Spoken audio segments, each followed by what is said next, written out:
Setiap kali kamu posting sesuatu, dia langsung buka. Bahkan story yang cuma 5 detik, dia replay. Tapi, kenapa dia cuma diam dan gak juga muncul? Siapa sebenarnya dia? Dan apa yang dia tunggu? Kartu-kartu ini bicara banyak, dan jawabannya gak kamu sangka. Halo semua, selamat datang di channel aku, Queen of Pentacles Tarot. Hari ini aku ingin membawakan readingan dengan tema, orang ini stalking semua sosmed kamu. Jadi kapanpun kamu melihat readingan ini, kemungkinan besar readingan ini memang ditujukan untukmu. Bagi kamu yang ingin melakukan personal reading, langsung saja hubungi nomor aku yang ada di video atau di kolom deskripsi ya.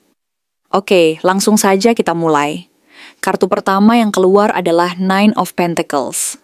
Ini memberi gambaran tentang keadaan energi kamu saat ini, yang mungkin nggak terlalu kelihatan dari luar, karena kamu tampak sangat mandiri dan percaya diri. Kamu sedang berada dalam fase di mana kamu merasa stabil, tenang, dan mampu mengurus diri sendiri tanpa banyak bergantung pada orang lain. Mungkin selama beberapa waktu terakhir ini, kamu memang sengaja fokus membangun diri, baik dari segi karier, keuangan, maupun kehidupan pribadi. Kamu sudah melalui berbagai pengalaman emosional yang cukup menguras energi, dan sekarang kamu merasa bahwa waktunya untuk memberi ruang bagi diri sendiri, menikmati hasil dari usaha keras itu, dan memperbaiki hubungan dengan diri sendiri. Dari luar, penampilanmu mungkin terlihat seperti orang yang sudah move on dan gak lagi memikirkan masa lalu, bahkan ada yang mungkin menganggap kamu sudah lupa dengan semua cerita lama. Tapi justru karena kamu tampak begitu percaya diri dan mandiri, orang lain jadi makin penasaran dan tertarik untuk tahu apa yang sebenarnya sedang kamu jalani. Lalu muncul kartu Two of Wands, yang mengisyaratkan adanya seseorang yang sedang dalam proses pertimbangan dan perencanaan. Dia ini nggak cuma sekadar lewat lalu scroll profil kamu tanpa niat apa-apa, tapi lebih dari itu, dia mikir keras. Mungkin dia membayangkan kemungkinan-kemungkinan yang bisa terjadi kalau dia memutuskan untuk mendekati atau menghubungi kamu. Ada semacam tarik ulur di dalam dirinya, antara ingin menghubungi dan tetap menunggu, antara ingin memulai sesuatu dan merasa ragu. Dia mungkin lagi menunggu waktu yang tepat, atau sedang menunggu sesuatu dari kamu dulu, entah itu sinyal atau kejelasan dari hati kamu sendiri. Yang pasti, dia lagi memikirkan langkah berikutnya, dan ini menunjukkan bahwa dia nggak ingin terburu-buru, tapi juga nggak ingin kehilangan peluang kalau nanti kesempatan itu hilang begitu saja. Kemudian muncul kartu Knight of Cups, yang mengindikasikan adanya niat dari seseorang yang sangat emosional dan penuh perasaan. Dia mungkin ingin datang membawa kabar baik, atau perasaan yang selama ini dia pendam. Ada keinginan untuk mengungkapkan sesuatu yang mendalam, mungkin pengakuan atau sekadar memberitahu bahwa dia masih memikirkan kamu. Tapi yang menarik dari kartu ini adalah, dia masih menahan diri dan belum benar-benar melangkah. Dia merasa ada sesuatu yang belum selesai antara kalian, dan itu membuatnya ragu untuk langsung muncul. Dia juga takut kalau dia datang dengan perasaan yang terlalu besar. Tapi kamu sendiri mungkin nggak siap atau nggak punya ruang untuk dia. Jadi, dia penuh pertimbangan dan sensitif. Nggak mau salah langkah karena dia tahu bahwa perbuatannya bisa mempengaruhi semuanya. Kalau dia belum muncul sekarang, itu bukan berarti dia nggak peduli. Justru karena dia sangat peduli dan takut salah. Lalu ada kartu Five of Cups yang menunjukkan adanya penyesalan dan rasa kehilangan. Dalam hatinya, dia mungkin merasa nyesel karena dulu dia nggak cukup berjuang, nggak cukup memperjuangkan hubungan ini, atau malah memilih jalan lain yang akhirnya bikin dia kehilangan kamu. Dia melihat ke belakang dan menyadari bahwa ada keputusan-keputusan yang dia buat yang ternyata nggak baik buat kalian berdua. Mungkin dulu dia terlalu cuek, atau malah terlalu takut untuk mengungkapkan perasaannya. Sekarang dia menyadari apa yang dia hilangkan, dan penyesalan itu terasa sangat berat.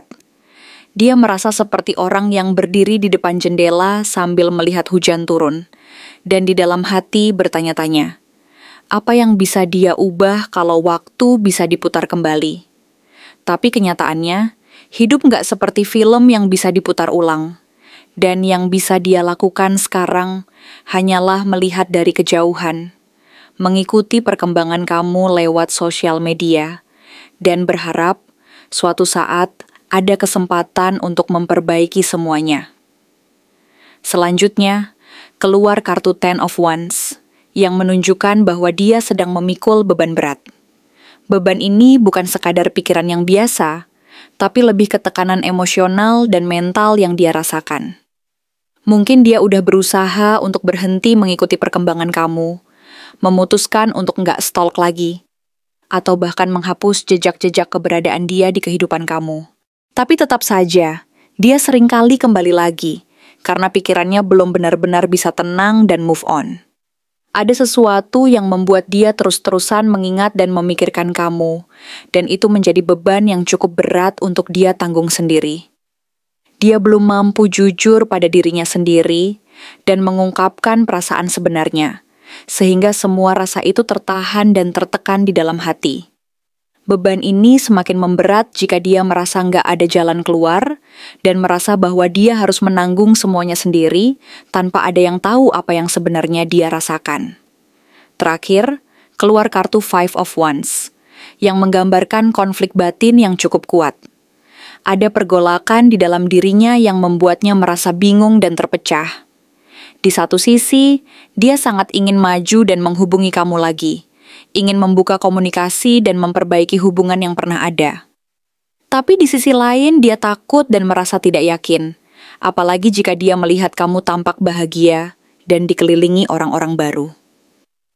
Dia merasa minder dan merasa bahwa dia bukan lagi siapa-siapa buat kamu. Ada perasaan bahwa kamu sudah melangkah jauh dan mungkin sudah melupakan keberadaan dia. Konflik ini membuat dia merasa terjebak di antara dua pilihan. Tetap diam dan menunggu atau berani mengambil langkah dan menghadapi ketidakpastian. Tapi yang jelas, perasaan penasaran dan keinginan untuk tahu keadaan kamu tetap ada.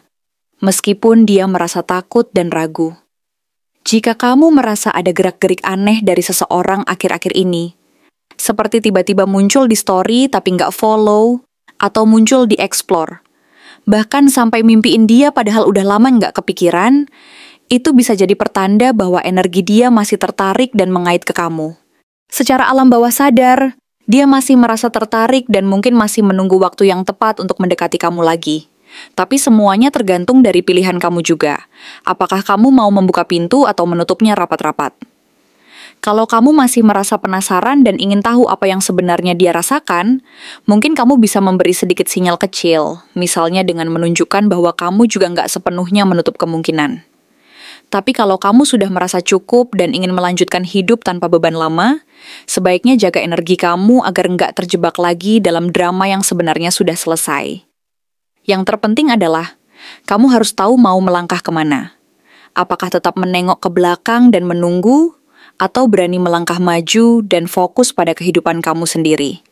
Karena akhirnya, yang paling penting bukan siapa yang masih memantau kamu dari jauh, tapi sejauh mana kamu mau melanjutkan perjalanan hidupmu tanpa beban dan rasa penasaran yang tak berujung. Kenapa dia diam-diam stalking kamu terus? Karena ada bagian dari dirinya yang belum selesai. Mungkin dia nggak ngomong langsung ke kamu, nggak ngechat, nggak muncul di notifikasi, tapi itu bukan berarti dia nggak peduli. Justru sebaliknya, dia terlalu peduli, sampai nggak tahu harus ngapain. Dia tahu, kalau dia muncul dan tiba-tiba ngajak ngobrol lagi, itu akan terlihat aneh. Mungkin terlalu mendadak. Dan dia nggak siap kalau ternyata kamu dingin atau malah nggak ngerespon. Makanya dia memilih diam. Tapi diam yang sebenarnya penuh rasa penasaran, penuh pengamatan, penuh bayangan tentang kamu. Dia mulai dari hal kecil, lihat story kamu, scroll foto-foto lama kamu, buka komen-komen yang ada di postingan kamu, lalu coba tebak-tebak sendiri. Kamu sekarang lagi dekat sama siapa? Kamu bahagia atau enggak? Kamu udah punya orang baru atau belum? Dia ngelakuin itu bukan karena sekadar iseng, tapi karena dia masih punya rasa yang entah kenapa nggak bisa dia matikan begitu saja. Mungkin dia udah coba ngejauh, udah sempat unfollow, bahkan mungkin udah ngehapus kontak kamu. Tapi tetap aja, ada momen-momen sepi yang bikin dia balik lagi ke profil kamu. Cuman buat lihat, cuman buat tahu kabar kamu dari jauh, cuman buat merasa sedikit terhubung, walaupun kamu nggak tahu. Dia stalking kamu karena dia ngerasa kehilangan. tapi kehilangan yang nggak dia tunjukkan ke siapa-siapa. Mungkin dia kelihatan biasa aja di luar, tetap ketawa sama teman-temannya, tetap aktif di sosmed, atau bahkan kelihatan deket sama orang lain. Tapi di balik semua itu, ada kekosongan yang enggak bisa dia isi.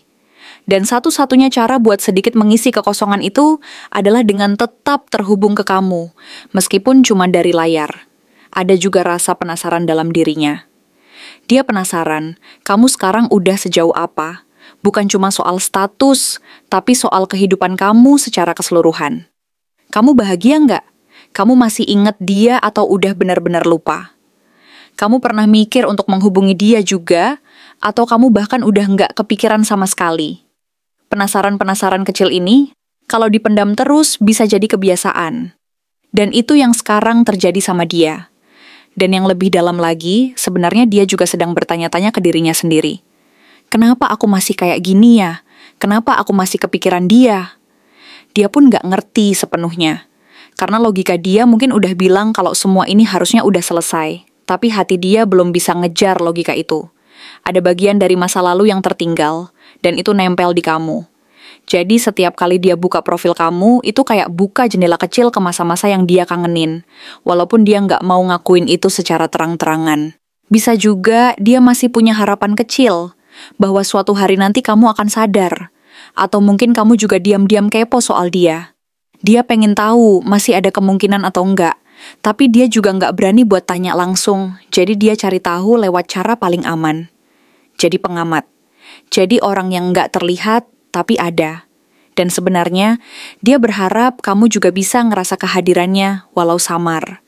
Dia berharap dengan cara itu kamu tahu bahwa dia belum sepenuhnya pergi. Dan yang nggak kalah penting, dia mungkin juga merasa bersalah.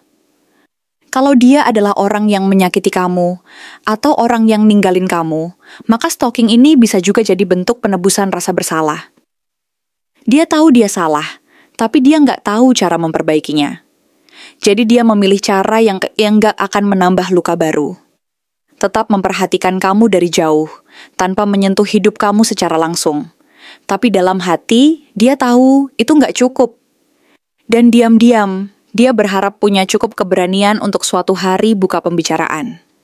Jadi, kalau kamu bertanya-tanya, kenapa dia masih mantau kamu, jawabannya bisa jadi. Karena kamu masih penting. Karena kamu pernah menjadi bagian dari hidupnya yang besar. Karena dia belum benar-benar bisa melepaskan. Karena dia belum menemukan versi dirinya yang bisa jalan tanpa bayangan kamu. Dan karena diam-diam, dia masih menganggap kamu sebagai rumah, tempat yang pernah bikin dia merasa aman, dan yang sekarang dia rindukan meskipun dari kejauhan.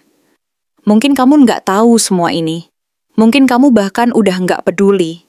Tapi di balik layar, di balik semua diam dan jarak yang kelihatan tegas itu, ada seseorang yang masih berusaha memahami kamu dari potongan-potongan kecil yang kamu posting.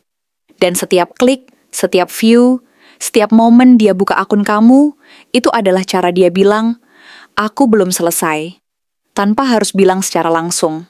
Karena untuk sekarang, itu satu-satunya cara dia merasa masih terhubung dengan kamu. Terima kasih telah menonton konten hari ini. Aku benar-benar menghargai waktu yang sudah kamu luangkan dengan penuh perhatian untuk menyimak setiap detail pesan yang telah aku sampaikan hingga akhir. Setiap momen yang kamu habiskan di sini, baik itu memberikan like, meninggalkan komentar, atau bahkan hanya menonton dengan penuh kehadiran, sangat berarti bagiku.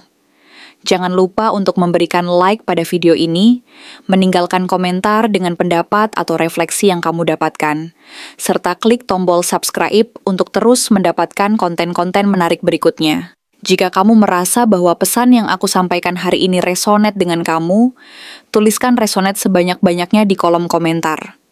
Hal ini bukan hanya untuk sekadar membuktikan bahwa kamu menyimak, tetapi juga untuk menunjukkan bahwa kamu siap menerima energi positif yang akan membimbing langkah-langkahmu menuju kehidupan yang lebih baik dan penuh keberkahan. Sampai bertemu di video berikutnya, dan aku doakan semoga kesuksesan selalu menyertai setiap langkah yang kamu ambil, membawamu menuju impian-impian yang ingin kamu wujudkan.